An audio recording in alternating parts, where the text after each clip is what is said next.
Hello everyone, আজকে আমি বানাবো নিরামিষ এঁচোড়ের তরকারি। তো চলো বানানোটা দেখে নিই। এখানে আমি এঁচোড়টাকে প্রথমে একটা সিটি দিয়ে প্রেশার কুকারে সেদ্ধ করে নেব।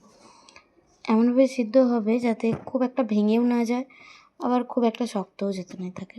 তো এঁচোড়ে আমি আলু দেবো, সেই জন্য আলুগুলোকে খুব সুন্দরভাবে ভেজে নিচ্ছি লবণ আর হলুদ দিয়ে। তো এগুলো ভাজা হতে থাক ততক্ষণ। আজকে যেহেতু সোমবার, তো সোমবারে আমাদের বাড়িতে নিরামিষ রান্না হয়। তো নিরামিষের মধ্যে আজ এঁচোড়টা ছিল, তো আমি ভাবলাম শুধু আদা আর লঙ্কা দিয়ে এঁচোড়টাকে না রান্না করে একটু অন্যভাবেও রান্না করা যায়। তো দেখা যাক কেমন হয়। তো এঁচোড়টা একটা সিটি দিয়ে দিতে এরকম এঁচোড়টা সিদ্ধ হয়ে গেছে, খুব একটা গলেও যায় না আর খুব একটা শক্তও নেই, এরকম এঁচোড়টা সিদ্ধ হয়েছে। তো এখানে আলুগুলোকে ভেজে আমি তুলে নিচ্ছি।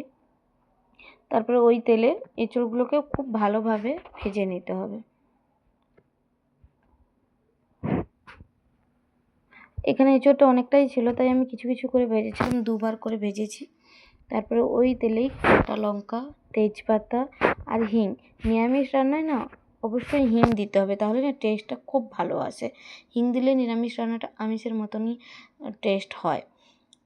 তো তারপরে আমি এখানে বেটে রেখেছিলাম আদা, টমেটো আর গোটা গরম মশলা, লঙ্কা, লবণ, হলুদ সব একসাথে দিয়েই আমি মিক্সিতে পিষে রেখেছিলাম। তো সেটাই তেলের উপরে দিয়ে দিয়েছি। এবার এটাকে না খুব খুব অনেকক্ষণ ধরেই কষাতে হবে, খুব সুন্দরভাবে, যাতে ভিতর থেকে তেলটা বেরিয়ে যায় আর খুব সুন্দর একটা গন্ধ বেরোয়। তো এটা অনেকক্ষণ ধরেই কষানো হবে। তো আমি এর মধ্যে না একটু টেস্টটা নিরামিষ ভালো আসার জন্য আমি এতে মাশরুমও দিয়েছিলাম। তো মাশরুমগুলোকে আমি শুধু কেটে পরিষ্কার করে রেখেছিলাম ধুয়ে। এবারে আমি এটা মশলাটা কষা হয়ে যাওয়ার পরে মাশরুমগুলোকে দিয়ে দিয়েছি, দিয়ে ঢাকা দিয়ে দিয়েছিলাম। তারপরে যখন কিছুটা জল বেরোয়, তারপরে ওই এঁচোড় আর আলুগুলো যে সিদ্ধ ছিল সেগুলো দিয়ে আরও ভালো করে নাড়াচাড়া করে নিচ্ছিলাম, কষিয়ে নিচ্ছিলাম। এবারে যে জলটা আছে ওটা ঢাকা দিয়ে খুব সুন্দরভাবে কষালে মাশরুমের যে ফ্লেভারটা সেটাও এই সবজিটার মধ্যে আসবে।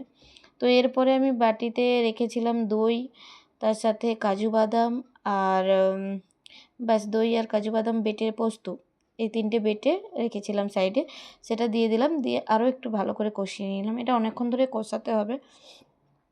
দিয়ে তার উপরে দিয়ে দিলাম একটু চিনি। লবণ আমি আগেই দিয়ে দিয়েছি, তাই আমি এখানে লবণ দিলাম না। তো ভালোভাবে কষিয়ে এতে না জল ঢেলে দিতে হবে। যাদের এটা খুব একটা বেশি জল রাখলে ভালো লাগবে না, গ্রেভি খুব একটা বেশি রাখলে ভালো লাগবে না, তাই আমি এতে মাখামাখি করবো, তাই কমই জল দিয়েছি।